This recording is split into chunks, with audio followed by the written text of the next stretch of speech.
ನಮಸ್ಕಾರ. ಆತ್ರೇಯ ಚಿಕಿತ್ಸಾಲಯ ಯೂಟ್ಯೂಬ್ ಚಾನೆಲ್ಗೆ ಸ್ವಾಗತ. ಜ್ಞಾನದ ಮೂಲ ವೇದಗಳು ಅನ್ನುವಂಥದ್ದು ನಮ್ಗೆಲ್ಲರಿಗೂ ಗೊತ್ತಾಯಿದೆ. ಹಾಗಾಗಿಯೇ ಭಾರತದ ಯಾವುದೇ ಒಂದು ಕ್ಷೇತ್ರವನ್ನು ತಗೊಂಡ್ರೂ ಸಹ ಅದರ ಮೂಲವನ್ನ ನಾವು ವೇದಗಳಲ್ಲೇ ನೋಡ್ತೀವಿ. ಹಾಗಾಗಿಯೇ ಇವತ್ತಿಗೂ ಕೂಡ ಭಾರತೀಯ ಜ್ಞಾನ ಪರಂಪರೆ ಅನ್ನುವಂತಹದ್ದು ತಲೆ ಎತ್ತಿ ನಿಂತಿದೆ ಅಂತ ಹೇಳಿದ್ರೆ ತಪ್ಪಾಗಲ್ಲ. ಈ ಭಾರತೀಯ ಜ್ಞಾನ ಪರಂಪರೆಯಲ್ಲಿ ಆರೋಗ್ಯದ ಬಗ್ಗೆ ಏನೆಲ್ಲ ಹೇಳಿದ್ದಾರೆ ಅಂತ ಇವತ್ತು ನಾವು ತಿಳ್ಕೊಳ್ಳೋಣ. ಯಾಕೆ ಅಂತ ಹೇಳಿದ್ರೆ ನಮ್ಮ ಪೂರ್ವಿಕರೆಲ್ಲರೂ 190 ವರ್ಷ ಬದುಕ್ತಾ ಇದ್ರು. ಇದಕ್ಕೆ ಕಾರಣ ಅವರ ಜೀವನ ಶೈಲಿ ಇರಬಹುದು, ಅಥವಾ ಆಯುರ್ವೇದದಲ್ಲಿ ಹೇಳಿರುವಂತಹ ಜೀವನ ಶೈಲಿಯನ್ನ ಅವರು ಅಳವಡಿಸ್ಕೊಂಡಿರಬಹುದು. ಹಾಗಾಗಿ ಅವರು ಶತಾಯುಗಳಾಗಿರ್ತಾ ಇದ್ರು. ಆದ್ರೆ ಇವತ್ತಿನ ಕಾಲದಲ್ಲಿ 60-70 ವರ್ಷ ಬದುಕೋದೇ ಜಾಸ್ತಿ ಆಗಿದೆ. ಆ 60-70 ವರ್ಷಗಳೆಲ್ಲಾದ್ರೂ ಆರೋಗ್ಯವಾಗಿರ್ತೀವಾ ಕೇಳಿದ್ರೆ ಇಲ್ಲ. 30-35 ವರ್ಷಕ್ಕೆಲ್ಲ BP ಶುಗರ್ ಶುರು ಆಗತ್ತೆ. 40-45 ವರ್ಷದವರೆಲ್ಲ ಹೊತ್ತಿಗೆ 4 ಮಾತ್ರೆ ಅಂತ ತಗೊಂಡು ಜೀವನವನ್ನ ಮಾಡ್ತಾ ಇದ್ದಾರೆ. ಈ ಒಂದು ಪರಿಸ್ಥಿತಿ ನಿರ್ಮಾಣ ಆಗ್ಲಿಕ್ಕೆ ಏನೆಲ್ಲ ಕಾರಣ ಇರಬಹುದು ಅಂತ ಹೇಳಿ ಇವತ್ತು ನಾವು ತಿಳ್ಕೊಳ್ಳೋಣ. ಈ ವಿಷಯದ ಬಗ್ಗೆ ನಮ್ಗೆ ಇನ್ನೂ ಹೆಚ್ಚಿನ ಮಾಹಿತಿ ತಿಳಿಸ್ಕೊಡಿ ಅಂತ ಡಾಕ್ಟರ್ ಅರ್ಚನಾ ಅವರನ್ನ ಕೇಳ್ಕೊಳ್ತಾ ಇದ್ದೀನಿ. ಕಾರ್ಯಕ್ರಮಕ್ಕೆ ಸ್ವಾಗತ. ನಮಸ್ತೆ. ನಮ್ಮ ಪೂರ್ವಿಕರೆಲ್ಲ ಸ್ವಾಭಾವಿಕವಾಗಿ ಆರೋಗ್ಯವಂತರಾಗಿರ್ತಾ ಇದ್ರು. ಅವ್ರ ಹತ್ರ ಅಡ್ವಾನ್ಸ್ಡ್ ಮೆಡಿಕಲ್ ಸಿಸ್ಟಮ್ ಅಂತ ಏನೂ ಇರ್ತಾ ಇರ್ಲಿಲ್ಲ. ಆದ್ರೂ ಅವ್ರು ಹೇಗೆ ತಮ್ಮ ಆರೋಗ್ಯವನ್ನ ಕಾಪಾಡ್ಕೊಳ್ತಾ ಇದ್ರು ಅನ್ನುವಂಥದ್ದು ನನ್ನ ಮೊದಲನೇ ಪ್ರಶ್ನೆ. ನೀವು ಹೇಳ್ದ ಹಾಗೆ ಭಾರತೀಯರು ಸ್ವಾಭಾವಿಕವಾಗಿ ಬಹಳ ದೀರ್ಘಾಯುಷಿಗಳಾಗಿದ್ರು ಮತ್ತೆ ಆರೋಗ್ಯವಂತರಾಗಿದ್ರು. ಇದಕ್ಕೆ ಸುಮಾರಷ್ಟು ಕಾರಣಗಳಿದೆ. ಎಲ್ಲಕ್ಕಿಂತ ಮುಖ್ಯವಾಗಿ ಅವರು ಆರೋಗ್ಯಕ್ಕೆ ತುಂಬಾ ಮಹತ್ವವನ್ನ ಕೊಡ್ತಾ ಇದ್ರು, ತುಂಬಾ ಇಂಪಾರ್ಟೆನ್ಸ್ ನ ಕೊಡ್ತಾ ಇದ್ರು. ಯಾಕಂದ್ರೆ ಆಯುರ್ವೇದಲ್ಲಿ ಅದನ್ನ ಹೇಳ್ಬಿಟ್ಟಿದ್ದಾರೆ, ಸರ್ವಮನ್ಯಂ ಪರಿತ್ಯಜ್ಯ ಶರೀರಂ ಅನುಪಾಲಯೇತ್. ನೀನ್ ಎಲ್ಲವನ್ನ ಬಿಟ್ಬಿಡು, ಬೇರೆ ಏನೇ ಇರ್ಲಿ ಎಲ್ಲವನ್ನ ಬಿಟ್ಟು ಫಸ್ಟ್ ಶರೀರವನ್ನ ನೋಡ್ಕೊ. ಅಂದ್ರೆ ಇದು ನಾವು ರಾಂಗ್ ಸೆನ್ಸ್ ಅಲ್ಲಿ ತಗೋಬಾರ್ದು. ನೀನೆಲ್ಲ ಪಾಲನೆ ಮಾಡೋದನ್ನ ಬಿಟ್ಟು ಶರೀರವನ್ನ ಪೋಷಣೆ ಮಾಡು ಅಂತ ಈಗೇನು ಪ್ರೆಸೆಂಟ್ ಡೇ ಅಲ್ಲಿ ನಡೀತಾ ಇದೆ ಆ ರೀತಿಯಾಗಿ ಅವ್ರು ಹೇಳಿಲ್ಲ. ಆತುರನಿಗೆ ಇದನ್ನ ಹೇಳಿದ್ದು. ಯಾರು ರೋಗಿ ಇದ್ದಾನೆ ಅವನಿಗೆ ನೀನ್ ಫಸ್ಟ್ ಆರೋಗ್ಯವನ್ನ ನೋಡ್ಕೊ. ಯಾಕೆ ಅಂದ್ರೆ ಧರ್ಮಾರ್ಥ ಕಾಮ ಮೋಕ್ಷಾಣಂ ಆರೋಗ್ಯ ಮೂಲ ಉತ್ತಮಂ, ಇದನ್ನ ಆಯುರ್ವೇದ ಅಲ್ಲಿ ಹೇಳಿದ್ದಾರೆ. ಅವ್ರು ಏನ್ ಹೇಳ್ತಾ ಇದ್ರು, ನೀವು ಧರ್ಮ ಪಾಲನೆ ಮಾಡ್ಬೇಕಂದ್ರೆ ನಿಮ್ಗೆ ಆರೋಗ್ಯ ಚೆನ್ನಾಗಿರ್ಬೇಕು. ನೀವು ದುಡಿಬೇಕು ಅಂದ್ರೆ, ಇವಾಗ ಫಿಸಿಕಲ್ ಆಗಿ ಕೆಲಸ ಮಾಡ್ಬೇಕಂತಂದ್ರೆ ನಿಮ್ಗೆ ಆರೋಗ್ಯ ಚೆನ್ನಾಗಿರ್ಬೇಕು. ಈಗ ಒಬ್ಬ ಮನುಷ್ಯನ್ಗೆ ಯಾವ್ದೋ ಒಂದು ನೋವು ಸತತವಾಗಿ ಬಾಧಿಸ್ತಾ ಇದೆ ಅಂತ ಅನ್ಕೊಳ್ಳಿ. ಈಗ ತಲೆನೋವಿದೆ, ನಾವು ಪೂಜೆ ಮಾಡಕ್ಕಾಗತ್ತಾ? ಅದ್ರ ಕಡೆ ಕಾನ್ಸಂಟ್ರೇಟ್ ಮಾಡಕ್ಕಾಗತ್ತಾ? ಫಿಸಿಕಲ್ ಆಗಿ ಏನೋ ಕೆಲಸ ಮಾಡ್ಬೇಕು, ಕೆಲಸ ಮಾಡಕ್ಕಾಗತ್ತಾ? ನಾವು ಯಾವ ಕಡೆನೂ ಕಾನ್ಸಂಟ್ರೇಟ್ ಮಾಡಕ್ ಸಾಧ್ಯ ಇಲ್ಲ. ನಮ್ಗ ಆ ನೋವೇ ಎಲ್ಲಕ್ಕಿಂತ ಮುಖ್ಯವಾಗಿ ಕಾಣಿಸ್ತಾ ಇರುತ್ತೆ ಆ ಪರ್ಟಿಕ್ಯುಲರ್ ಟೈಮ್ ಪೀರಿಯಡ್ ಅಲ್ಲಿ. ಸೊ ಅವ್ರ ಏನ್ ಹೇಳ್ತಾ ಇದ್ರು, ನೀನ್ ಎಲ್ಲವನ್ನ ಬಿಡು, ಫಸ್ಟ್ ಶರೀರವನ್ನ ಪೋಷಣೆ ಮಾಡ್ಕೊ. ನೀನ್ ಆರೋಗ್ಯವಂತನಾಗಿ ಇದ್ರೆ ಮುಂದಕ್ಕೆ ಬೇರೆ ಎಲ್ಲ. ರೋಗಸ್ತಸ್ಯ ಅಪಹರ್ತಾರಂ ಶ್ರೇಯಸೋ ಜೀವಿತಸ್ಯ ಚ. ಅಂದ್ರೆ ರೋಗ ಅದನ್ನ ಅಪಹರಣ ಮಾಡುತ್ತೆ. ಏನನ್ನ? ನಮ್ಮ ಶ್ರೇಯಸ್ಸನ್ನ ಅಪಹರಣ ಮಾಡುತ್ತೆ, ನಾವು ಆರಾಮಾಗಿ ಇರೋದನ್ನ ಅಪಹರಣ ಮಾಡುತ್ತೆ. ಎರಡನೇದು ನಮ್ಮ ಜೀವನವನ್ನ ಅಪಹರಣ ಮಾಡುತ್ತೆ ಅಂತ. ಯಾಕಂದ್ರೆ ಹಿಂದಿನ ಕಾಲದಲ್ಲಿ ದೀರ್ಘಕಾಲೀನ ವ್ಯಾಧಿಗಳು ತುಂಬಾ ಇದ್ವು. ಹಾಗಾಗಿ ಅವರು ಎಲ್ಲಕ್ಕಿಂತ ಹೆಚ್ಚಾಗಿ ಆರೋಗ್ಯಕ್ಕೆ ಇಂಪಾರ್ಟೆನ್ಸ್ ನ ಕೊಡ್ತಾ ಇದ್ರು. ಮತ್ತೆ ಈಗಿರೋ ತರ ನಾನ್ ಆರೋಗ್ಯವಾಗಿ ಇದ್ದೀನಿ ಅಂದ ಮಾತ್ರಕ್ಕೆ it is taken for granted. ನಾನ್ ಆರೋಗ್ಯವಾಗಿದ್ದೀನಿ, ನನ್ಗೇನು ಕಾಯಿಲೆ ಇಲ್ಲ, ಸೊ ನಾನು ಏನ್ ಬೇಕಾದ್ರೂ ಮಾಡ್ತೀನಿ, ಏನ್ ಬೇಕಾದ್ರೂ ತಿಂತೀನಿ, I will do what ever I want, I will eat what ever I want. ಈ ತರ ಇರ್ಲಿಲ್ಲ. ಆಯುರ್ವೇದದ ಪ್ರಯೋಜನ ನೋಡಿ ನೀವು. ಪ್ರಯೋಜನಂ ಚಾಸ್ಯ ಸ್ವಸ್ಥಸ್ಯ ಸ್ವಾಸ್ಥ್ಯ ರಕ್ಷಣಂ ಆತುರಸ್ಯ ವಿಕಾರ ಪ್ರಶಮನಂ ಚ. ನಾವು ಫಸ್ಟಿಗೆ ಹೇಳಿದ್ದು ಸ್ವಸ್ಥಸ್ಯ ಸ್ವಾಸ್ಥ್ಯ ರಕ್ಷಣ. ಸ್ವಸ್ಥ ಪುರುಷ ಅಂದ್ರೆ ಯಾವುದೇ ಕಾಯಿಲೆ ಇಲ್ಲದೆ ಇರೋನು, ಯಾರು ಆರೋಗ್ಯವಂತ ಇದ್ದಾನೆ ಅವನನ್ನ ಸ್ವಸ್ಥ ಅಂತ ಕರೀತಾರೆ. ಆತುರ ಅಂದ್ರೆ ರೋಗಿ. ಆತುರಸ್ಯ ವಿಕಾರ ಪ್ರಶಮನಂ ಅವ್ರ ಸೆಕೆಂಡ್ ಪಾರ್ಟ್ ಅಲ್ಲಿ ಹೇಳಿದ್ರು. ಆಯುರ್ವೇದದ ಪ್ರಯೋಜನ ಏನು? ಫಸ್ಟ್ ಅಂಡ್ ಫಾರ್ಮೋಸ್ಟ್ ಏನು? ಯಾರು ಆರೋಗ್ಯವಾಗಿ ಇದ್ದಾರೆ ಅವರು ಕಾಯಿಲೆ ಬರ್ದೇ ಇರೋ ತರ ಅವರ ಆರೋಗ್ಯದ ಸ್ಥಿತಿಯನ್ನ ಮೇಂಟೈನ್ ಮಾಡೋದು ಫಸ್ಟ್. ಅದಕ್ಕೋಸ್ಕರ ಅವರು ಒಂದಷ್ಟು ಚರ್ಯಗಳನ್ನ ಹೇಳ್ತಾರೆ. ಇವಾಗ ಒಬ್ಬ ಮನುಷ್ಯ ಒಂದು ದಿನದಲ್ಲಿ ಪಾಲನೆ ಮಾಡ್ಬೇಕಾಗಿರೋ ರೆಜಿಮೆನ್ಸ್, ಒಂದು ದಿನದಲ್ಲಿ ಬೆಳಗ್ಗೆ ಎದ್ದಾಗಿಂದ ಅವನು ಏನೇನ್ ಮಾಡ್ಬೇಕು, ಯಾತಕ್ಕೋಸ್ಕರ? ಸ್ವಸ್ಥ್ಯ ಪಾಲನೆಗೋಸ್ಕರ, ನಾನ್ ಆರೋಗ್ಯವನ್ನ ಮೇಂಟೈನ್ ಮಾಡೋದಕ್ಕೆ ನಾನ್ ಒಂದ್ ದಿನದಲ್ಲಿ ಏನೇನ್ ಮಾಡ್ಬೇಕು ಅದನ್ನ ದಿನಚರ್ಯ ಅಂತ ಹೇಳಿದ್ರು. ಡೈಲಿ ರೆಜಿಮೆನ್ಸ್. ಬೆಳಗ್ಗೆ ಎದ್ದಾಗ ಏನ್ ಮಾಡ್ಬೇಕು, ಆಮೇಲೆ ಏನೇನ್ ಮಾಡ್ಬೇಕು, ಇದನ್ನ ಮಾಡೋದ್ರಿಂದ ಏನ್ ಉಪಯೋಗ ಇದೆ, ಇದನ್ನ ಯಾವ್ಯಾವ ಋತುವಿನಲ್ಲಿ ಏನೇನ್ ಮಾಡ್ಬೇಕಂತ ನೆಕ್ಸ್ಟ್ ಹೇಳ್ತಾರೆ. ಒಂದು ಸೀಸನ್ ಅಲ್ಲಿ ನಮ್ಮ ದೇಹಕ್ಕೆ ನಾವು ಮಾಡ್ಬೇಕಾಗಿರುವಂತ ರೆಜಿಮೆನ್ಸ್, ಇದನ್ನ ಋತುಚರ್ಯ ಅನ್ನೋ ರೂಪದಲ್ಲಿ ಅವ್ರು ಹೇಳಿದ್ದಾರೆ. ಎಲ್ಲಾ ಋತುವಿನಲ್ಲಿ 365 ದಿವಸ ನಾವು ಒಂದೇ ರೀತಿಯಾದ ಆಹಾರ ಸೇವನೆ ಮಾಡಬಾರ್ದು. ಈಗ ಋತುಚರ್ಯ ಅನ್ನೋದು 90% ನಾವು ಫಾಲೋ ಮಾಡೋದು ಬಿಟ್ಟಿದೀವಿ. ಬಟ್ ಹಿಂದಿನ ಕಾಲದಲ್ಲಿ ನಮ್ಮ ಪೂರ್ವಿಕರು ಈ ದಿನಚರ್ಯವನ್ನ, ಈ ಋತುಚರ್ಯವನ್ನ ತುಂಬಾ ನೀಟಾಗಿ ಫಾಲೋ ಮಾಡ್ತಾ ಇದ್ರು. ಅವ್ರು ಏನ್ ಮಾಡಿದ್ರು ಇನ್ ದ ಲೇಟೆಸ್ಟ್ ಸ್ಟೇಜಸ್ ಅದನ್ನ ಸಂಪ್ರದಾಯದ ಹೆಸರಿನಲ್ಲಿ ಹೇಳ್ಬಿಟ್ಟು, ಶಾಸ್ತ್ರ ಸಂಪ್ರದಾಯವನ್ನ ಹೆಸರಲ್ಲಿ ಅದನ್ನ ಎಂಬಿಟ್ ಮಾಡಿ ನಮಗೆ ಕೊಟ್ಬಿಟ್ರು. ಆಗ ಒಂದು ಸೀಸನ್ ಅಲ್ಲಿ ಬರುವ ಒಂದು ಹಬ್ಬ, ಅದನ್ನ ನಾವು ಫಾಲೋ ಮಾಡೋದ್ರಿಂದ ನಮ್ಮ ದೇಹಕ್ಕೆ ಆಗುವಂತಹ ಅದರ ಪರಿಣಾಮಗಳು. ಉತ್ತರಾಯಣ ಪುಣ್ಯಕಾಲದಲ್ಲಿ ನಾವು ಸಂಕ್ರಾಂತಿ ಹಬ್ಬ ಮಾಡ್ತೀವಿ. ಅದು ಸೂರ್ಯ ತನ್ನ ಪಥವನ್ನ ಬದಲಾಯಿಸ್ತಾನೆ, ಉತ್ತರಾಯಣ ಪುಣ್ಯಕಾಲ ಅಂತ ಹೇಳ್ತೀವಿ. ಆವಾಗ ಏನ್ ಮಾಡ್ತೀವಿ, ನಾವು ಎಳ್ಳನ್ನ ತಿಂತೀವಿ. ಎಳ್ಳು ಉಂಡೆಯನ್ನ ಮಾಡಿ ಕೊಡ್ತಾರೆ. ಎಳ್ಳಲ್ಲಿ ಏನೇನಿರತ್ತೆ, ಶೇಂಗಾ ಇರತ್ತೆ, ಕೊಬ್ಬರಿ ಇರತ್ತೆ, ಬೆಲ್ಲ ಇರತ್ತೆ. ತುಂಬಾ ಆಯಿಲ್ ಕಂಟೆಂಟ್ ಇರುವಂತ ಫುಡ್ಸ್ ನ ನಾವ್ ಅವಾಗ ಯೂಸ್ ಮಾಡ್ತೀವಿ. ಮತ್ತೆ ಗಾಳಿಪಟ ಹಾರ್ಸಕ್ಕೆ ಹೇಳ್ತಾರೆ. ನಾವಿವಾಗ ಎಳ್ಳನ್ನ ತಿಂದು ಬಿಸಿಲಿನಲ್ಲಿ ಗಾಳಿಪಟ ಹಾರಿಸೋದ್ರಿಂದ ವಿಟಮಿನ್ ಡಿ ನಮ್ಮ ಬಾಡಿಗೆ ಹೈಯೆಸ್ಟ್ ಅಬ್ಸರ್ವ್ ಆಗುತ್ತೆ ಅಂತ. ನಾವಿವಾಗ ಈ ಪಾಲನೆಗಳನ್ನೆಲ್ಲ ಬಿಡ್ತಾ ಬಂದಿದ್ದೀವಿ ಅಂಡ್ ನಾವಿವಾಗ ವಿಟಮಿನ್ ಡಿ ಡಿಫಿಷಿಯನ್ಸಿಗೆ ಟ್ಯಾಬ್ಲೆಟ್ಸ್ ತಗೋತಾ ಇದೀವಿ. ಇದೇ ಆಗಿದ್ದು. ಈಗ ಒಂದೇ ಹಬ್ಬ ಬೇರೆ ಬೇರೆ ಜಿಯೋಗ್ರಫಿಕ್ ರೀಜನ್ ಅಲ್ಲಿ ಬೇರೆ ಬೇರೆ ರೀತಿಯಾಗಿ ಸೆಲೆಬ್ರೇಷನ್ ಇರೋದು ಇದೇ ಕಾರಣದಿಂದ. ಯಾಕಂದ್ರೆ ಈ ರೀಜನ್ಗೆ, ಈಗ ಮಲೆನಾಡು ವಾತಾವರಣದಲ್ಲಿ ನಾವು ಒಂದು ಹಬ್ಬವನ್ನ ಹೇಗೆ ಸೆಲೆಬ್ರೇಟ್ ಮಾಡ್ತೀವಿ, ನಮಗೆ ಈ ರೀಜನ್ಗೆ, ಈ ಋತುವಿಗೆ ದೇಹಕ್ಕೆ ಏನ್ ಅವಶ್ಯಕತೆ ಇದೆ ಅದನ್ನ ನಾವು ಹಬ್ಬಗಳಲ್ಲಿ ಫಾಲೋ ಮಾಡ್ತಾ ಇದ್ವಿ. ಈಗ ನಾಗರ ಪಂಚಮಿ ಹಬ್ಬ ಎಲ್ಲ ಬಂತು ಅಂದ್ಕೊಳ್ಳಿ. ಆ ಹಬ್ಬದಲ್ಲಿ ಏನ್ ಮಾಡ್ತಾರೆ, ಅರಿಶಿನ ಎಲೆ ಕಡುಬು ಮಾಡ್ತಾರೆ, ಹೌದಲ್ವಾ? ಹಲಸಿನ ಎಲೆನಲ್ಲಿ ಕಡುಬು ಮಾಡ್ತಾರೆ. ಆ ಸೀಸನ್ನಿಗೆ ನೇಚರ್ ನಮಗೆ ಏನನ್ನ ಕೊಡುತ್ತೆ ಅದನ್ನ ಉಪಯೋಗಿಸ್ಕೊಂಡು ನಮ್ ದೇಹಕ್ಕೆ ಏನ್ ಅವಶ್ಯಕತೆ ಇತ್ತು ಅದಕ್ಕೆ ತಕ್ಕನಾಗಿ ನಾವು ಸಂಭ್ರಮಾಚರಣೆಗಳನ್ನ ಮಾಡ್ತಾ ಇದ್ವಿ ಹಿಂದಿನ ಕಾಲದಲ್ಲಿ. ಇವಾಗೆಲ್ಲ ಏನಾಗಿದೆ, ಗೌರಿ ಹಬ್ಬದಲ್ಲ ಕಾಜು ಕಟ್ಲಿ ಮಾಡಿ ತಿಂತೀವಿ, ಚಾಕ್ಲೇಟ್ ಪುಡಿಂಗ್ ಮಾಡಿ ತಿಂತೀವಿ. It doesn't make sense. ನಮ್ಗೆ ಹಬ್ಬಗಳು, ಆಚರಣೆಗಳು ಯಾತಕ್ಕೆ ಬಂತು ಇನಿಷಿಯಲಿ, ಅದು ವೈದಿಕದಲ್ಲಿ ಏನ್ ಹೇಳ್ತಾರೆ ಅದನ್ನ ನಾನು ಖಂಡಿತ ಒಪ್ಕೋತೀನಿ. ಪೂಜೆ, ಆಚರಣೆ ಎಲ್ಲವೂ ಸರಿ ಇದೆ. ಅದರ ಜೊತೆಗೆ ಆಹಾರ ಕ್ರಮ ನಾವ್ ಹಿಂದಿನ ಕಾಲದಲ್ಲಿ ಹೇಗಿತ್ತು, ಇವಾಗ ಎಷ್ಟು ಚೇಂಜ್ ಮಾಡ್ಕೊಂಡಿದೀವಿ. ಈಗ ನಾಗರ ಪಂಚಮಿ ಹಬ್ಬಕ್ಕೆ ಉಂಡೆಗಳು ಮಾಡ್ತಾ ಇದ್ರು, ತಂಬಿಟ್ಟು, ಚಿಗ್ಲಿ ಉಂಡೆ, ಕಡ್ಲೆ ಉಂಡೆ, ಶೇಂಗಾ ಉಂಡೆ, ಈ ತರದೆಲ್ಲ ಮಾಡ್ತಾ ಇದ್ರು. ಇವಾಗ ನಾವು ಇರ್ರೆಸ್ಪೆಕ್ಟಿವ್ ಆಫ್ ಎನಿ ಸೀಸನ್ ಹೊರಗಡೆಯಿಂದ ಸ್ವೀಟ್ಸ್ ತಗೊಂಡ್ ಬಂದು ನಾವು ತಿಂತಾ ಇದೀವಿ. ಹೌದಾ? ಅದು ತುಂಬಾ ದೊಡ್ಡ ಮಿಸ್ಟೇಕ್ ನಾವು ಮಾಡ್ತಾ ಇರೋದು. ಎರಡನೇದು, ಹಿಂದಿನ ಕಾಲದವರು, ನಮ್ಮ ಪೂರ್ವಿಕರು ಸ್ವಾಭಾವಿಕವಾಗಿ ಬದುಕ್ತಾ ಇದ್ರು. ಆ ಸೀಸನ್ ನಲ್ಲಿ ನಮಗ್ ಪ್ರಕೃತಿ ಏನನ್ನ ಕೊಡುತ್ತೆ ಅದನ್ನ ಮಾತ್ರನೇ ಉಪಯೋಗಿಸ್ತಾ ಇದ್ರು. ಇವಾಗೆಲ್ಲ ನಾವ್ ಏನ್ ಮಾಡ್ತಾ ಇದೀವಿ, ಇರ್ರೆಸ್ಪೆಕ್ಟಿವ್ ಆಫ್ ಎನಿ ಸೀಸನ್, ಮಳೆಗಾಲ, ಚಳಿಗಾಲ ಅಂದನ್ನ, ಈಗ ಚಳಿಗಾಲದಲ್ಲಿ ಕಲ್ಲಂಗಡಿ ಹಣ್ಣು ಸಿಗುತ್ತೆ, ಮಳೆಗಾಲದಲ್ಲೂ ಕಲ್ಲಂಗಡಿ ಹಣ್ಣು ಸಿಗುತ್ತೆ. ಹೈಬ್ರಿಡ್, ಈ ತರ ಹೈಬ್ರಿಡ್ ವೆಜಿಟೇಬಲ್ಸ್ ಅಂಡ್ ಫ್ರೂಟ್ಸ್ ಹಿಂದಿನ ಕಾಲದಲ್ಲಿ ಸಿಗ್ತಾ ಇರ್ಲಿಲ್ಲ. ಅವರು ಪ್ರಕೃತಿ ಈ ಸೀಸನ್ ಅಲ್ಲಿ ನನಗೆ ಏನನ್ನ ಕೊಡುತ್ತೆ, ಬೇಸಿಗೆ ಕಾಲದಲ್ಲಿ ಯಾಕೆ ಕಲ್ಲಂಗಡಿ ಹಣ್ಣು ಬರುತ್ತೆ, ಅದ್ರಲ್ಲಿ ವಾಟರ್ ಕಂಟೆಂಟ್ ಜಾಸ್ತಿ ಇರುತ್ತೆ. ಮಸ್ಕ್ ಮೆಲನ್, ಕರ್ಬೂಜ ಹಣ್ಣು ಯಾಕೆ ನಮಗೆ ಬೇಸಿಗೆ ಕಾಲದಲ್ಲಿ ಬರುತ್ತೆ, ಆ ಸೀಸನ್ನಿಗೆ ಅದು ನನ್ನ ದೇಹಕ್ಕೆ ಅವಶ್ಯಕತೆ ಇರುತ್ತೆ. ಪ್ರಕೃತಿ ಇರೋದೇ ಹಾಗೆ. ಹಿಂದಿನ ಕಾಲದವರು ಪ್ರಕೃತಿಯ ಜೊತೆ ಸ್ವಾಭಾವಿಕವಾಗಿ ಬದುಕ್ತಾ ಇದ್ರು. ಸೊ ಅವರು ಆರೋಗ್ಯ ಪಾಲನೆ ಮಾಡ್ಕೊಂತಾ ಇದ್ರು. ಮೂರನೇದು, ಇನ್ನೊಂದು ಏನ್ ಮಾಡ್ತಾ ಇದ್ರಂದ್ರೆ ಆಚಾರ ರಸಾಯನ ಅಂತ ನಾವ್ ಹೇಳ್ತೀವಿ. ಆಚಾರ ರಸಾಯನ ಅಂತ ಒಂದಷ್ಟು ನಿಯಮಗಳನ್ನ ಕೊಟ್ಟಿದ್ದಾರೆ. ಅಂದ್ರೆ ಇದು ನಾವು ಫಿಸಿಕಲ್ ಆಗಿ ಮಾಡ್ಬೇಕಾಗಿರೋದು ಅಥವಾ ತಿನ್ಬೇಕಾಗಿರೋದು ಅಲ್ಲ, ನಮ್ಮ ದಿನನಿತ್ಯದ ಚಟುವಟಿಕೆಗಳು ಹೇಗಿರ್ಬೇಕು, ನಮ್ಮ ನಡವಳಿಕೆ ಹೇಗಿರ್ಬೇಕು ಅಂತ. ಈಗ ಧರ್ಮ ಪಾಲನೆಯಲ್ಲಿ ಏನ್ ಹೇಳ್ತಾರೆ ಅದನ್ನೇ ಆಚಾರ ರಸಾಯನ ಅನ್ನೋ ಹೆಸರಲ್ಲಿ ನಮ್ಮ ಆಯುರ್ವೇದಲ್ಲಿ ಹೇಳಿದ್ದಾರೆ. ಈ ಆಚಾರ ರಸಾಯನ ಪಾಲನೆ ಮಾಡೋದ್ರಿಂದ ಇದು ನಮಗೆ ಬರೀ ಫಿಸಿಕಲ್ ಆಗಿ ಅಲ್ಲ, ಸೈಕೊಲಾಜಿಕಲಿ ಕೂಡ ನಮ್ಗೆ ಎಫೆಕ್ಟ್ ಇರತ್ತೆ ಈ ರೀತಿಯಾದ ಆಚರಣೆಗಳು. ಅವ್ರು ಇವಾಗ ಆಚಾರ ರಸಾಯನಲ್ಲಿ ಏನ್ ಹೇಳಿದ್ದಾರೆ, ಯಾರು ಅಶಕ್ತರು, ವೃದ್ಧರು ಇದ್ದಾರೆ ಅವರ ಸೇವೆಯನ್ನ ಮಾಡು, ಆತ್ಮವತ್ ಸತತ ಪಶ್ಯೇದಪಿ ಕೀಟಪಿ ಪೀಲಿಕಂ ಅಂತ ಹೇಳಿದ್ದಾರೆ. ಈಗ ಕ್ರಿಮಿಗಳ ಬಗ್ಗೆ, ಕೀಟಗಳ ಬಗ್ಗೆ ನೀನು ಆತ್ಮವತ್, ನಮ್ಮನ್ನ ನಾವ್ ಹೇಗ್ ನೋಡ್ತೀವಿ ಅದೇ ತರ ನೋಡ್ಬೇಕು ಅಂತ ಹೇಳಿದ್ದಾರೆ. ಒಂದಷ್ಟು ಪಾಲನೆಗಳನ್ನ ಹೇಳಿದ್ದಾರೆ. ಬರೀ ಫಿಸಿಕಲ್ ಆಗಿ ಅಲ್ಲ, ನಮ್ಮ psychological and spiritual well being of the ಪರ್ಸನ್ಗೆ ಹೆಲ್ಪ್ ಮಾಡ್ತಾ ಇತ್ತು. ನಮ್ಮ ಪೂರ್ವಿಕರು ಯಾಕೆ ಆರೋಗ್ಯವಾಗಿ ಇರ್ತಾ ಇದ್ರು, ಅವರು ಆರೋಗ್ಯ ಪಾಲನೆ ಹೇಗೆ ಮಾಡ್ತಾ ಇದ್ರು ಅಂದ್ರೆ, ಒಂದು, ಅವರು ದಿನಚರ್ಯ ಸರಿಯಾಗಿ ಫಾಲೋ ಮಾಡ್ತಾ ಇದ್ರು. ಒಂದು ದಿನದಲ್ಲಿ ಮಾಡ್ಬೇಕಾಗಿರೋ ಎಲ್ಲಾ ರೆಜಿಮೆಂಟ್ಸ್ ಕರೆಕ್ಟ್ ಆಗಿ ಫಾಲೋ ಮಾಡ್ತಾ ಇದ್ರು. ಎರಡನೇದು, ಅವರು ಋತುಚರ್ಯ ಸರಿಯಾಗಿ ಫಾಲೋ ಮಾಡ್ತಾ ಇದ್ರು. ಋತುವಿನಲ್ಲಿ ಏನೇನು ಆಹಾರ ವಿಹಾರ ಇರ್ಬೇಕು ಅದನ್ನೆಲ್ಲ ಕರೆಕ್ಟ್ ಆಗಿ ಫಾಲೋ ಮಾಡ್ತಾ ಇದ್ರು. ಮೂರನೇದು, ಆಚಾರ ರಸಾಯನ ಧರ್ಮ ಅನ್ನೋ ಹೆಸರಿನಲ್ಲಿ ಅದನ್ನ ಹೇಳ್ತಾ ಇದ್ರು. ಇದನ್ನ ಮಾಡ್ಬೇಡ, ಇದು ಅಧರ್ಮ, ಧರ್ಮ ಪಾಲನೆಯನ್ನೇ ಮಾಡ್ಬೇಕು ಅನ್ಬಿಟ್ಟು ಧರ್ಮದ ಹೆಸರಲ್ಲಿ ಅದನ್ನ ಹೇಳ್ಕೊಟ್ಟಿದ್ರು. ನಾಲ್ಕನೇದು, ಅವ್ರು ತುಂಬಾ ಸ್ವಾಭಾವಿಕವಾಗಿ ಬದುಕ್ತಾ ಇದ್ರು, ಪ್ರಕೃತಿಯ ಜೊತೆಗೆ ಬದುಕ್ತಾ ಇದ್ರು. ಆ ಪ್ರಕೃತಿಯ ಜೊತೆ ಬದುಕ್ತಾ ಇದ್ದಿದ್ದು ಅವರಿಗೆ ಆರೋಗ್ಯ ಪಾಲನೆಗೆ ತುಂಬಾ ಹೆಲ್ಪ್ ಆಗ್ತಾ ಇತ್ತು.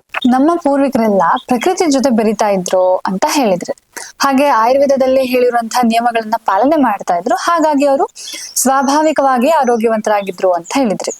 ಹಾಗಿದ್ರೆ ಆಯುರ್ವೇದದಲ್ಲಿ ಹೇಳಿರುವಂತಹ ಎಲ್ಲಾ ನಿಯಮಗಳನ್ನ ಪಾಲನೆ ಮಾಡಿದ್ರೂ ಕೂಡ ಕಾಯಿಲೆ ಬರ್ತಿತ್ತಲ್ವಾ, ಇದಕ್ಕೆಲ್ಲ ಏನು ಕಾರಣ ಅಂತ ನನ್ನ ಎರಡನೇ ಪ್ರಶ್ನೆ. ಹೌದು, ಒಬ್ಬ ಮನುಷ್ಯ ಈಗ ಸರಿಯಾಗಿ ಆಯುರ್ವೇದಲ್ಲಿ ಹೇಳಿರೋ ತರ ದಿನಚರ್ಯ, ಋತುಚರ್ಯ, ಆಚಾರ, ರಸಾಯನ ಎಲ್ಲವನ್ನ ಪಾಲನೆ ಮಾಡ್ತಾ ಇದ್ದಾನಂದ್ರೆ ಅವನಿಗೆ ಕಾಯಿಲೆ ಬರ್ಲೇಬಾರ್ದು. ಟ್ರೂ. ಆದ್ರೂ ಹಿಂದಿನ ಕಾಲದಲ್ಲಿ ಯಾರಿಗೂ ಏನು ಕಾಯಿಲೆ ಬರ್ತಾ ಇರ್ಲಿಲ್ವಾ ಅಂದ್ರೆ ಕಾಯಿಲೆ ಬರ್ತಾ ಇತ್ತು ಡೆಫಿನೆಟ್ಲಿ. ಅದಕ್ಕೆ ಇವಾಗ ನಮ್ ಕೈಲಾದಷ್ಟು ನಾವು ಪಾಲನೆ ಮಾಡೋಣ. ಯಾವುದು ದಿನಚರ್ಯ, ಋತುಚರ್ಯ, ಸದ್ವ್ರತ ಪಾಲನೆ ನಾವು ಮಾಡೋಣ.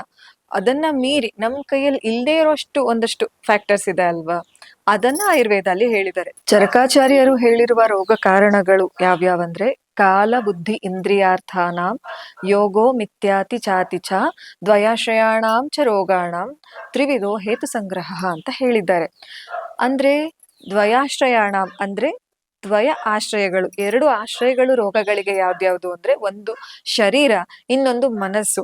ಶಾರೀರಿಕ ರೋಗಗಳು ಹಾಗೂ ಮಾನಸಿಕ ರೋಗಗಳಿಗೆ ಇದು ಮೂರೇ ತ್ರಿವಿಧ ಹೇತು ಸಂಗ್ರಹ. ಹೇತು ಅಂದ್ರೆ ಕಾರಣ. ಶಾರೀರಿಕ ಹಾಗೂ ಮಾನಸಿಕ ಕಾಯಿಲೆಗಳಿಗೆ ಇದು ಮೂರೇ ಕಾರಣಗಳು. ಯಾವ್ದ್ಯಾವ್ದು ಅಂದ್ರೆ ಮೊದಲನೇದು ಕಾಲ, ಎರಡನೇದು ಬುದ್ಧಿ, ಮೂರನೇದು ಇಂದ್ರಿಯಾರ್ಥ. ಈ ಮೂರರಲ್ಲಿ ಆಗುವ ವ್ಯತ್ಯಾಸಗಳು, ಅದು ಅತಿಯೋಗ ಆಗಿರಬಹುದು, ಅಯೋಗ ಆಗಿರಬಹುದು, ಅಥವಾ ಮಿಥ್ಯಾಯೋಗ ಆಗಿರಬಹುದು.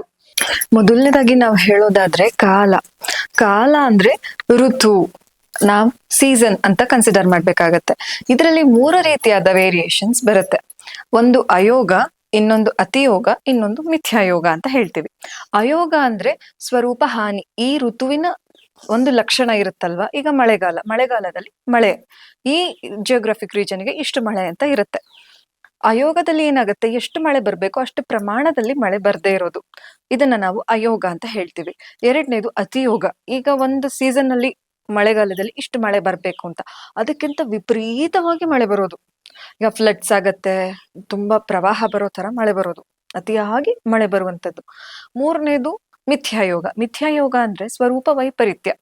ಅಂದ್ರೆ ನಾವೇನ್ ಹೇಳ್ತೀವಿ, ಈಗ ಒಂದು ಸೀಸನ್ನಿನ ಲಕ್ಷಣ ಏನಿದೆ ಆ ಲಕ್ಷಣ ಬಿಟ್ಬಿಟ್ಟು ಬೇರೆ ಋತುವಿನ ಲಕ್ಷಣ ಈ ಋತುವಿನಲ್ಲಿ ಕಾಣಿಸೋದು. ಈಗ ಮಳೆಗಾಲ, ವರ್ಷ ಋತುವಿನಲ್ಲಿ ನಮಗೆ ಬೇಸಿಗೆ ಕಾಲದಲ್ಲಿ ಇರೋ ತರ ಬಿಸಿಲಿರೋದು, ಈ ಸೀಸನ್ ಇಂದ ಲಕ್ಷಣಗಳೇ ಕಾಣಿಸ್ದೇ ಇರುವಂತದ್ದು, ಇದನ್ನ ನಾವು ಮಿಥ್ಯಾಯೋಗ ಅಂತ ಹೇಳ್ತೀವಿ. ಸೊ ಈ ಮೂರು ರೀತಿಯಾದ ವೇರಿಯೇಷನ್ಸ್ ಇಂದ ಯೂಶಲಿ ನಮಗೆ ಮಾಸಾಗಿ ಡಿಸಾಸ್ಟರ್ ಉಂಟಾಗುತ್ತೆ. ಈಗ ಒಂದು ಸೀಸನ್ ಅಲ್ಲೇ ವೇರಿಯೇಷನ್ ಆಗ್ತಾ ಇದೆ ಅಂದ್ರೆ ಆ ರೀಜನ್ ಇರೋ ಎಲ್ಲಾ ಜನರಿಗೆ ಅದು ಎಫೆಕ್ಟ್ ಆಗುತ್ತೆ ಅಲ್ವಾ. ಈ ಸೀಸನಲ್ ವೇರಿಯೇಷನ್ಸ್ ಯೂಶಲಿ ಮಾಸ್ ಆಗಿ ಡಿಸಾಸ್ಟರ್ ಅನ್ನ ಉಂಟು ಮಾಡುತ್ತೆ. ಈಗ ಕೋವಿಡ್ ಬಂತಲ್ವಾ, ಈ ರೀತಿಯಾಗಿ ಹಿಂದಿನ ಕಾಲದಲ್ಲಿ ಸುಮಾರು ಕಾಯಿಲೆಗಳಿದ್ವು. ಅಂದ್ರೆ ಒಂದು ಎಂಡಮಿಕ್ ಡಿಸೀಸ್, ಒಂದು ಇಡೀ ರೀಜನ್ ಅಲ್ಲಿ ಇರುವ ಎಲ್ಲಾ ಜನರಿಗೆ ಕಾಮನ್ ಆಗಿ ಎಫೆಕ್ಟ್ ಆಗುವಂತಹ ಡಿಸೀಸ್, ಯೂಶಲಿ ಕಂಟೇಜಿನಿಯಸ್ ಆಗಿರುತ್ತೆ, ಇನ್ಫೆಕ್ಷಿಯಸ್ ಡಿಸೀಸ್, ಒಬ್ಬರಿಂದ ಒಬ್ಬರಿಗೆ ಹರಡುವಂತಹ ಡಿಸೀಸಸ್ ಬರ್ತಾ ಇತ್ತು. ಹಿಂದೆ ಎಲ್ಲ ನೀವು ಕೇಳಿರ್ಬೋದು, ಪ್ಲೇಗ್ ಅಂತ ಇತ್ತು, ಸಿಡುಬು ಅಂತ ಬರ್ತಾ ಇತ್ತು, chicken pox, small pox, measles, ಮತ್ತೆ ಕಾಲ ಅಜಾರ್ ಅಂತ ಹೇಳ್ತೀವಿ, ಬ್ಲ್ಯಾಕ್ ಫೀವರ್. ಈ ತರ ಕಾಯಿಲೆಗಳೆಲ್ಲ ಒಂದು ಜನಪದಕ್ಕೆ ಬರ್ತಾ ಇತ್ತು. ಒಂದು ಜನಪದ ಅಂದ್ರೆ ಒಂದು ಕಮ್ಯುನಿಟಿ ಆಫ್ ಪೀಪಲ್. ಇದಕ್ಕೆ ಸರಿಯಾದ ರೆಫರೆನ್ಸ್ ನಮಗೆ ಜನಪದೋಧ್ವಂಸ ಅಧ್ಯಾಯ ಅಲ್ಲಿ ಕೂಡ ಕಾಣಿಸುತ್ತೆ. ಜನಪದ ಅಂದ್ರೆ ಒಂದು ಕಮ್ಯುನಿಟಿ ಆಫ್ ಪೀಪಲ್, ಧ್ವಂಸ ಅಂದ್ರೆ ಡಿಸ್ಟ್ರಕ್ಷನ್.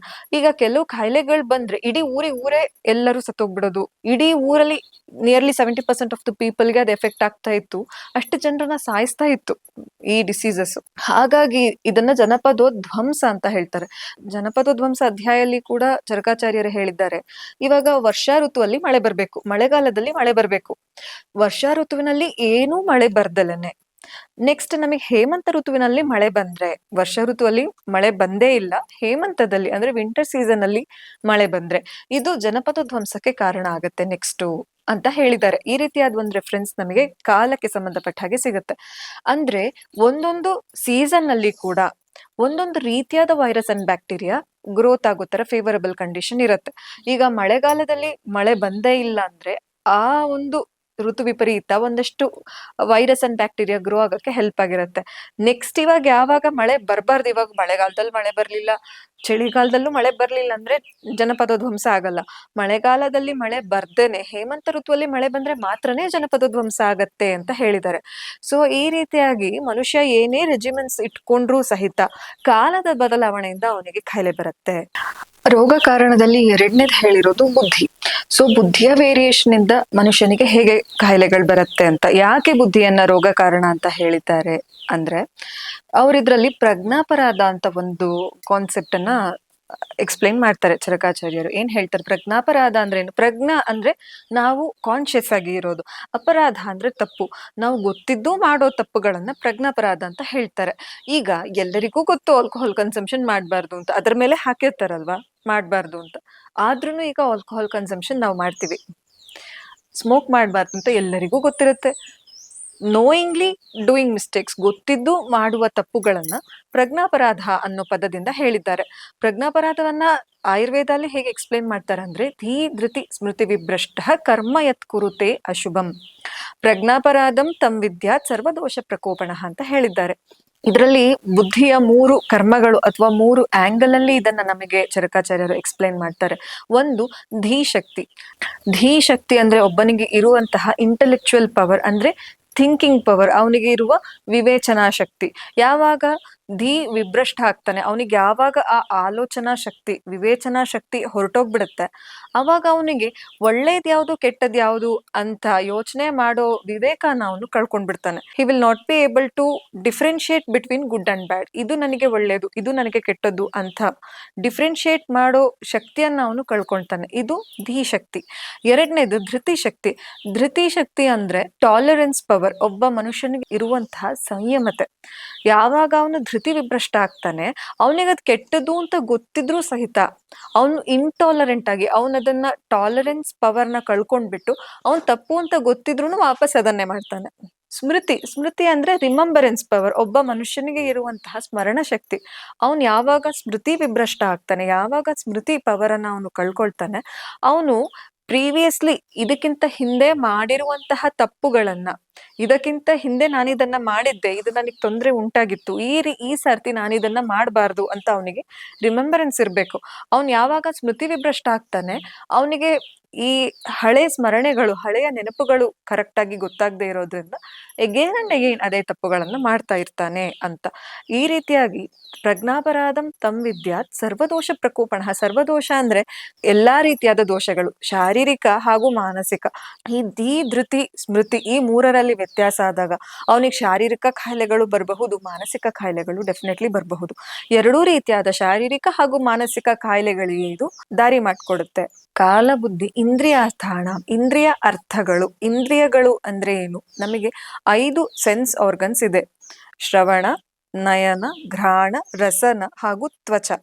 ಕಣ್ಣು, ಕಿವಿ, ಮೂಗು, ನಾಲಿಗೆ ಹಾಗೂ ಚರ್ಮ, ಈ 5 ನಮಗೆ ಸೆನ್ಸ್ ಆರ್ಗನ್ಸ್ ಅಂತ ಹೇಳ್ತೀವಿ, ಇಂದ್ರಿಯಗಳು. ಈ ಇಂದ್ರಿಯಗಳಿಗೆ 5 ಅರ್ಥಗಳಿದೆ. ನಾವು ಕಣ್ಣಿನಿಂದ ಏನ್ ಪರ್ಸೀವ್ ಮಾಡ್ತೀವಿ? ರೂಪ. ರೂಪ ಅನ್ನೋದು ಒಂದು ಅರ್ಥ. ನಾವು ಕಣ್ಣಿನಿಂದ ನೋಡ್ತೀವಿ, ರೂಪವನ್ನ ನೋಡ್ತೀವಿ. ಘ್ರಾಣ ಅಂದ್ರೆ ವಾಸನೆ. ವಾಸನೆ ತಗೊಳ್ಳೋದು ನಮ್ಮ ನಾಸ ಇಂದ್ರಿಯ, ಅಂದ್ರೆ ಮೂಗಿನಿಂದ ನಾವು ವಾಸನೆಯನ್ನ ತಗೋತೀವಿ. ಈ ತರ 5 ಸ್ಪೆಷಲ್ ಸೆನ್ಸ್ ಆರ್ಗನ್ಸ್ಗೆ 5 ಅರ್ಥಗಳಿದೆ.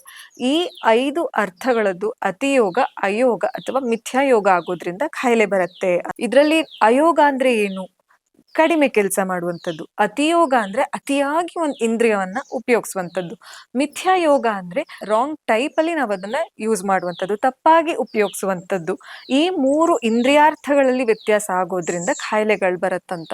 ಅದು ಎಷ್ಟು ಪರ್ಫೆಕ್ಟ್ ಆಗಿ ನಮ್ಗಿವಾಗ ರಿಲೇಬಲ್ ಆಗಿ ಇದೆ ಅಂತ ಅಂದ್ರೆ, ನಾವಿವಾಗ ಚಕ್ಷು ಬಗ್ಗೆ ಮಾತಾಡೋಣ. ಕಣ್ಣುಗಳ ಬಗ್ಗೆ ಹೇಳೋದಾದ್ರೆ, ನಾವಿವಾಗ ಮಿಥ್ಯಾಯೋಗದಲ್ಲಿ ಇದೀವಿ. ಯಾವಾಗ್ಲೂ ನಾವು ಕಂಪ್ಯೂಟರ್ ನೋಡ್ತೀವಿ, ಲ್ಯಾಪ್ಟಾಪ್ ನೋಡ್ತೀವಿ, ಮೊಬೈಲ್ ನೋಡ್ತೀವಿ, ಬ್ಲೂ ಸ್ಕ್ರೀನ್ ಯೂಸ್ ಮಾಡ್ತಾ ಇರ್ತೀವಿ most of the times. So ಅದು ಅತಿಯೋಗ ಆಗ್ತಾ ಇದೆ. ಮತ್ತೆ ನೋಡಿ, ಸ್ವಾಭಾವಿಕವಾಗಿ ಯಾವಾಗ ಪ್ರಪಂಚ ಕತ್ಲಾಗತ್ತೆ, ಮನುಷ್ಯನ್ ಬಿಟ್ಟು ಬೇರೆ ಎಲ್ಲಾ ಪ್ರಾಣಿಗಳು ಕತ್ಲೆಯಲ್ಲಿ ಇರುತ್ತೆ.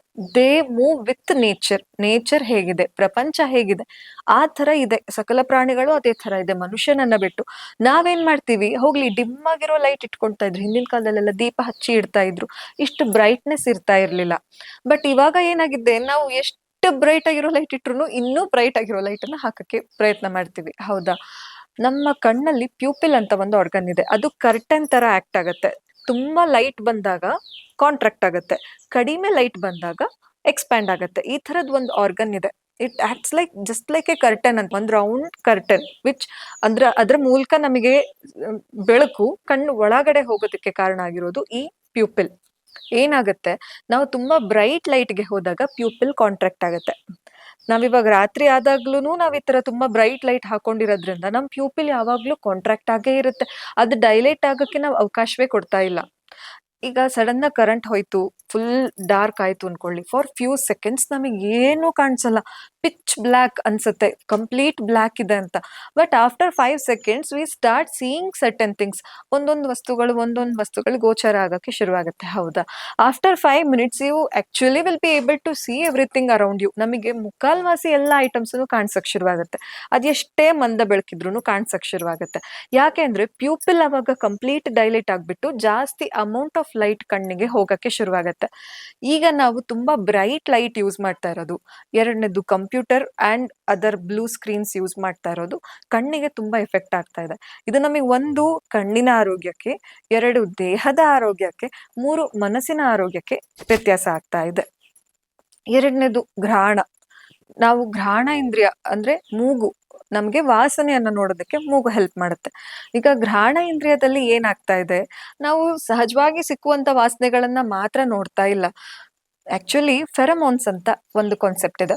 ಫೆರಮೋನ್ಸ್ ಅಂದ್ರೆ ನಮ್ಮ ಬಾಡಿ ನ್ಯಾಚುರಲ್ ಆಗಿ ಒಂದು ಓಡರ್ನ ಪ್ರೊಡ್ಯೂಸ್ ಮಾಡುತ್ತೆ, ಅದನ್ನ ಫೆರಮೋನ್ಸ್ ಅಂತ ಹೇಳ್ತಾರೆ. ನಮ್ಗೆ ನಮ್ ಫ್ಯಾಮಿಲಿ ಮೆಂಬರ್ಸ್ದು ಫೆರಮೋನ್ಸ್ ನಮಗೆ ಚೆನ್ನಾಗಿ ಗುರ್ತಿರುತ್ತೆ ಅಂತ ಅನ್ಕೊಳ್ಳೋಣ. ಈಗ ಅವ್ರಿಗೆ ಸಂಬಂಧಪಟ್ಟಿದ್ ಒಂದು ವಸ್ತು ಸಿಕ್ತು, ಒಂದು ಶರ್ಟ್ ನಮಗೆ ಸಿಕ್ತಂದ್ರೆ we must be able to sense it and tell ಇದು ಇವ್ರದ್ದೇ ಅಂತ. ಯಾಕಂದ್ರೆ ಅವ್ರ ಬಾಡಿ ಓಡರ್ ನಮಗೆ ಚೆನ್ನಾಗಿ ಗೊತ್ತಿರುತ್ತೆ. ಒಂದು ನಾಯಿಗೆ ಒಂದು ವಸ್ತುವನ್ನ ಕೊಟ್ರೆ ಅದು ಇವರದ್ದೇ ಅಂತ ಅದು ಹೇಗೆ ಕಂಡುಹಿಡಿಯುತ್ತೆ? Through pheromones. ಆ ಫೆರಮೋನ್ಸ್ಗೆ ನಾಯಿಗಳು ತುಂಬಾ ಸೆನ್ಸಿಟಿವ್ ಆಗಿರುತ್ತೆ, ಅವ್ರದ್ದು ಘ್ರಾಣ ಇಂದ್ರಿಯ ತುಂಬಾ ಸೆನ್ಸಿಟಿವ್ ಆಗಿ ಇರುತ್ತೆ. ಈಗ ನಾವು ಅತಿಯಾಗಿ ಸೆಂಟ್ ಯೂಸ್ ಮಾಡಿ ಇವ್ರು ಈ ತರ ಸೆಂಟ್ ಯೂಸ್ ಮಾಡ್ತಾರೆ ಅಂತ ನಾವು ಹೇಳ್ಬಹುದು ಹೊರತು ಈ ಫೆರಮೋನ್ಸ್ ನ ಐಡೆಂಟಿಫೈ ಮಾಡೋ ಎಬಿಲಿಟಿನ ನಾವು ಕಳ್ಕೊತಾ ಇದೀವಿ.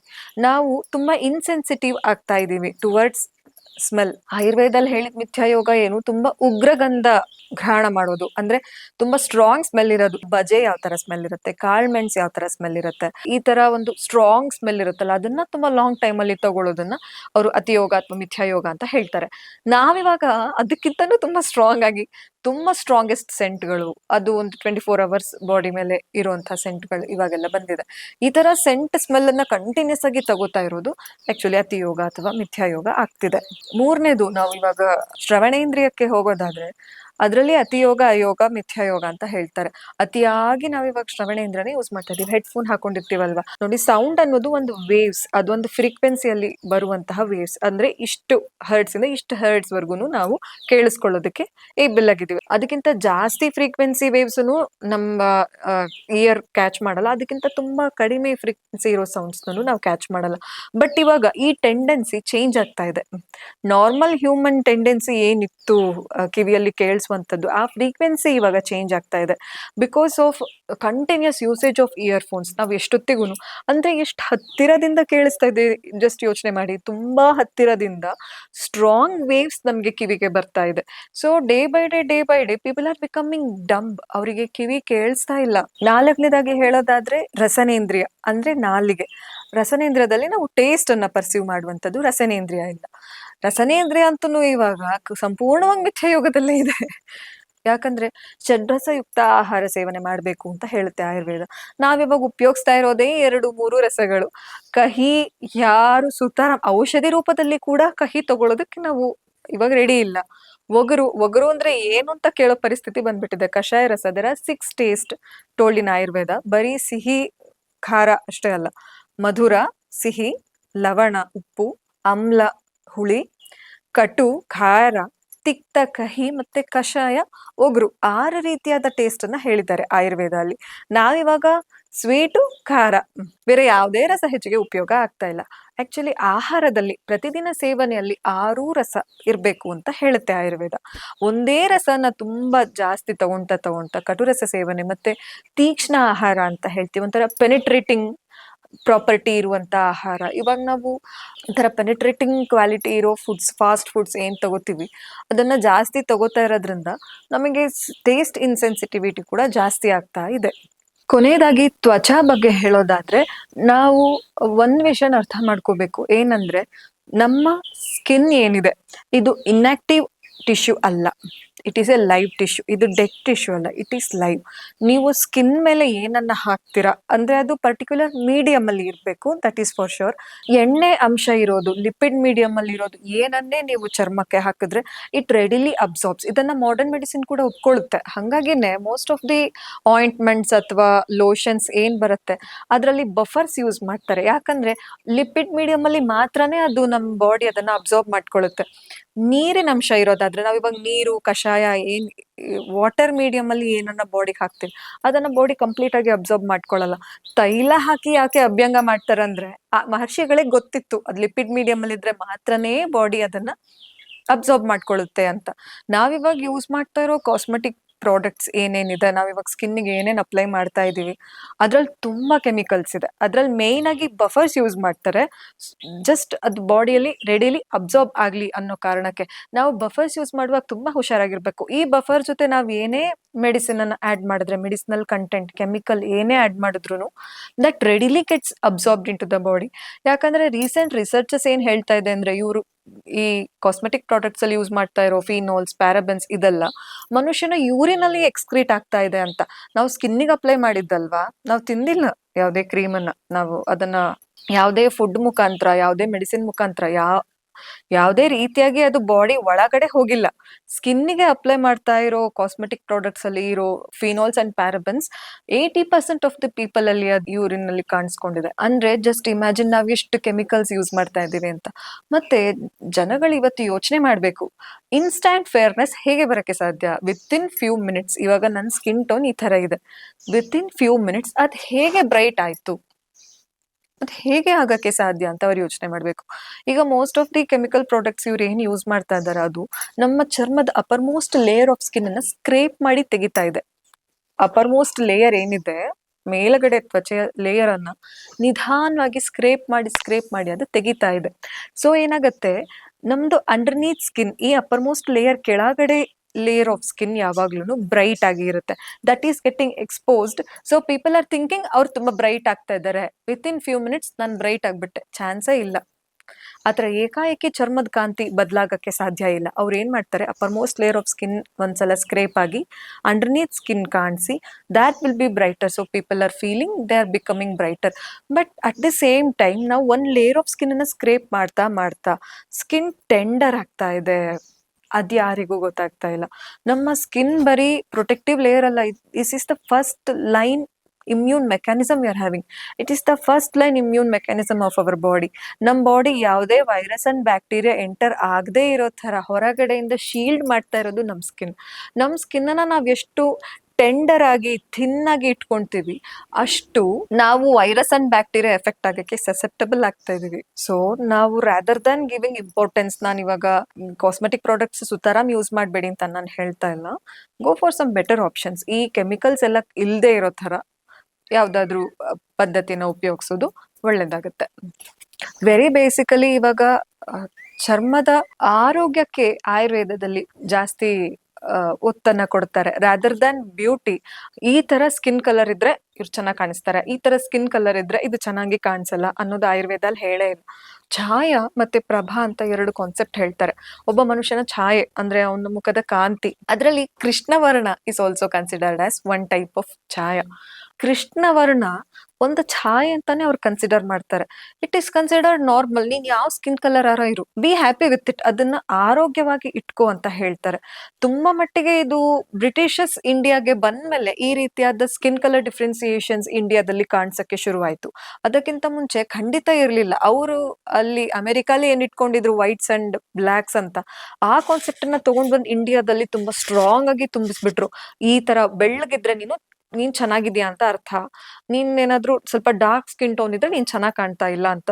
ಸೊ ನಾವೆಲ್ಲರೂ ನಮ್ ಸ್ಕಿನ್ ಟೋನ್ ಅನ್ನ ವೈಟ್ ಮಾಡ್ಕೊಳಕ್ಕೆ, ನಾನು ಈ ತರ ಕಲರ್ ಹಾಕೊಂಡ್ರೆ ನಾನು ಚೆನ್ನಾಗಿ ಕಾಣಿಸ್ತೀನಿ, ನಾನು ವೈಟ್ ಕಲರ್ ಕಾಣಿಸಿದ್ರೆ ನಾನು ಚೆನ್ನಾಗಿ ಕಾಣಿಸ್ತೀನಿ, ನಾನು ಪಿಂಕ್ ಹಾಕೊಂಡ್ರೆ ನಾನು ಚೆನ್ನಾಗಿ ಕಾಣಿಸ್ತೀನಿ, ನಾನು ಆರೋಗ್ಯವಾಗಿ ಹೇಗಿದ್ದೀನಿ, ನಾವು ಚೆನ್ನಾಗಿ ಕಾಣಿಸ್ತೀವಿ ಅನ್ನೋದಕ್ಕಿಂತ ನಾವೆಷ್ಟು ಆರೋಗ್ಯವಾಗಿದ್ದೀವಿ ಅನ್ನೋದ್ರ ಕಡೆ ಜಾಸ್ತಿ ಒತ್ತು ಕೊಡ್ಬೇಕಾಗತ್ತೆ. ಸೊ ಈ ಮೂರರಲ್ಲಿ ಆಗುವ ವ್ಯತ್ಯಾಸಗಳಿಂದ, ಒಂದು ಕಾಲ, ಸೀಸನಲ್ ಚೇಂಜಸ್ ಇಂದ ಕಾಯಿಲೆಗಳು ಬರುತ್ತೆ.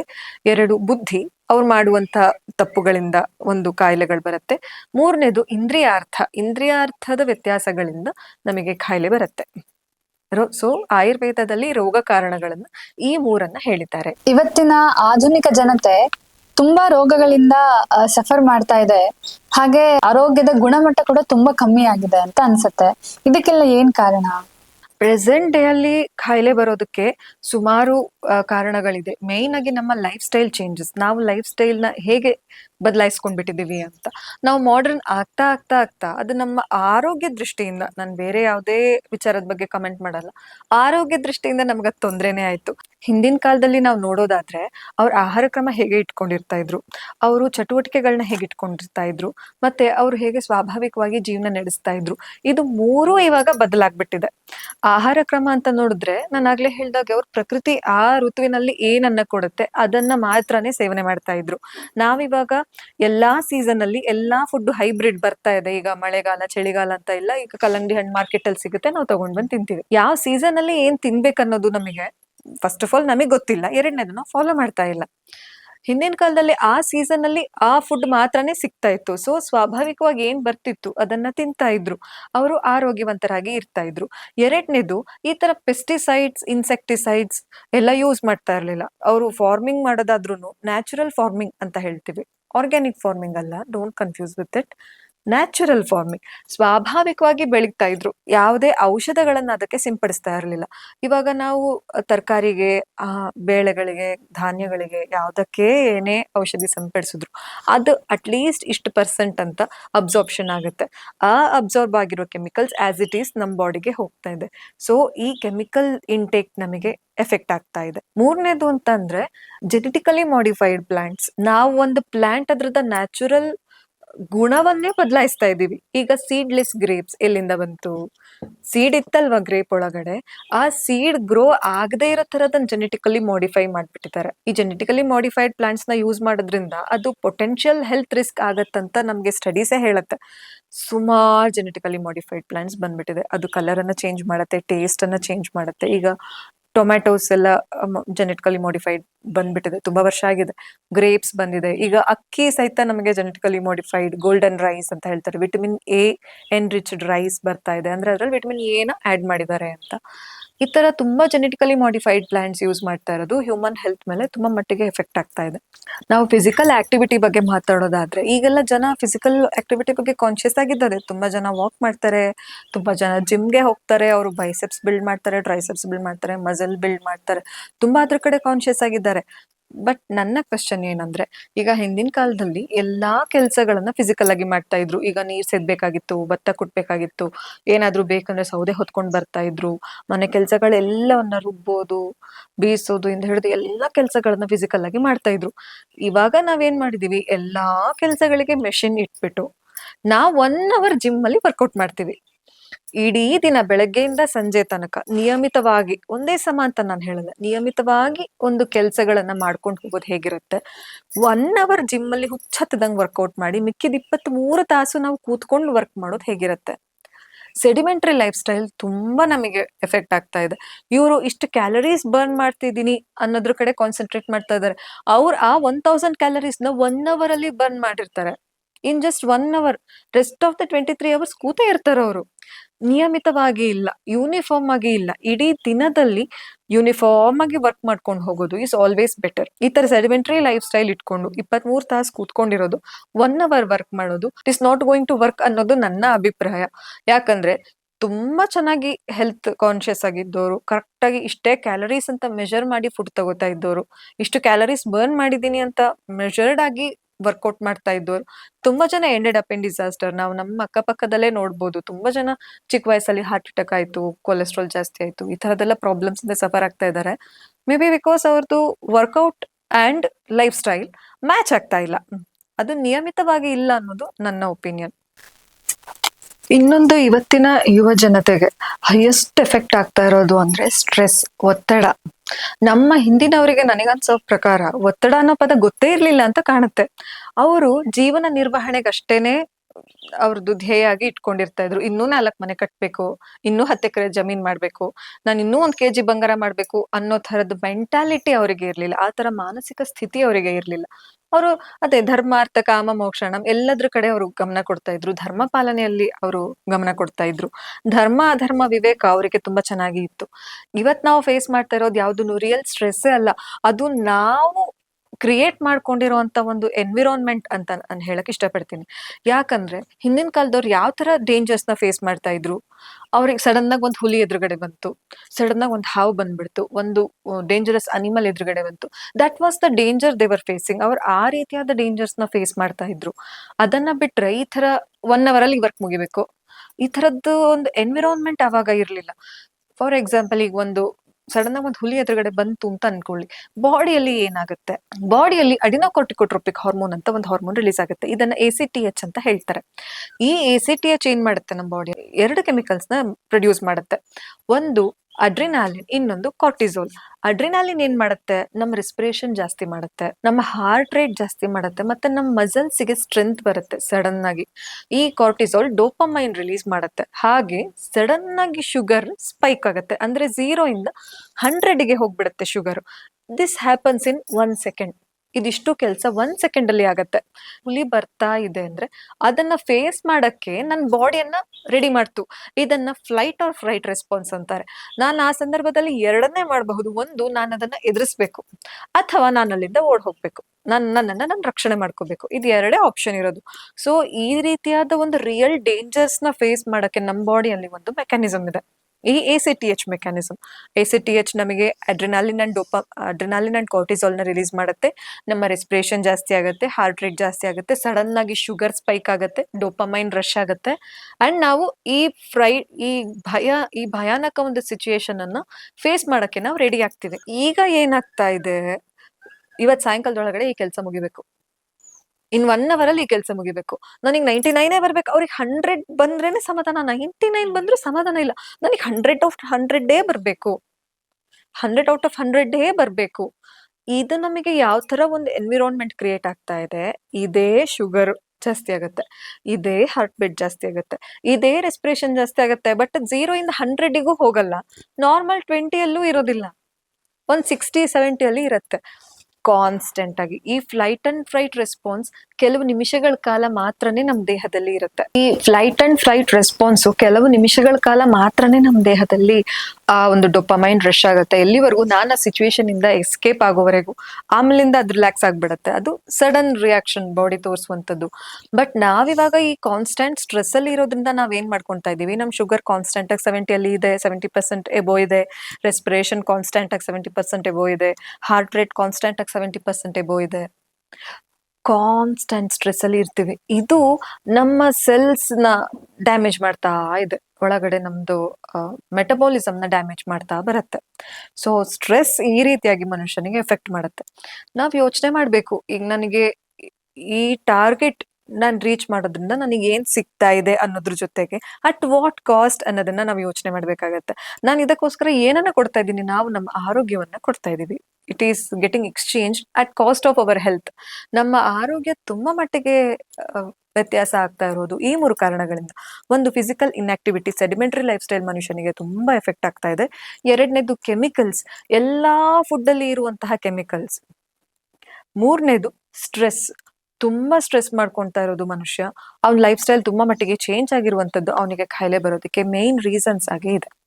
ನಾವೆಲ್ಲ ಹುಷಾರಿಲ್ಲ ಅಂತ ಆದಾಗ ನಾರ್ಮಲ್ ಆಗಿ ಹಾಸ್ಪಿಟಲ್ಗೆ ಹೋಗ್ತೀವಿ, ಅದಕ್ಕೆ ಏನೋ ಒಂದು ಔಷಧಿನೋ ಮೆಡಿಸಿನೋ ಏನೋ ಒಂದು ಕೊಡ್ತಾರೆ, ಅದನ್ನ ತಗೊಂಡ್ ಬಸ್ ಬರ್ತಾ ಇದ್ವಿ, ಅಷ್ಟಕ್ಕೆ ನಿಂತು ಹೋಗಿತ್ತು. ಆದ್ರೆ ಆ ಒಂದು ಕಾಯಿಲೆ ನಮ್ಗೆ ಯಾಕೆ ಬಂತು, ಇದ್ರ ಹಿಂದಿನ ರೀಸನ್ ಏನು, ನಾನ್ ಏನ್ ತಪ್ಪು ಮಾಡ್ದೆ ಅಂತ ನಾವ್ ಯಾರು ಅಷ್ಟ್ ಡೀಪ್ ಆಗಿ ಥಿಂಕ್ ಮಾಡ್ತಾ ಇರ್ಲಿಲ್ಲ. ಆದ್ರೆ ಇವತ್ತು ನೀವು ಅದನ್ನೆಲ್ಲ ನಮಗ್ ತಿಳಿಸ್ಕೊಟ್ರಿ, ಏನ್ ಮಾಡಿದ್ರೆ ಏನಾಗುತ್ತೆ, ನಾವ್ ಹೇಗಿರ್ಬೇಕು ಅನ್ನೋದನ್ನ ನಮ್ಗೆ ತುಂಬಾ ಡೀಟೇಲ್ ಆಗಿ ತಿಳಿಸ್ಕೊಟ್ರಿ. ಧನ್ಯವಾದಗಳು.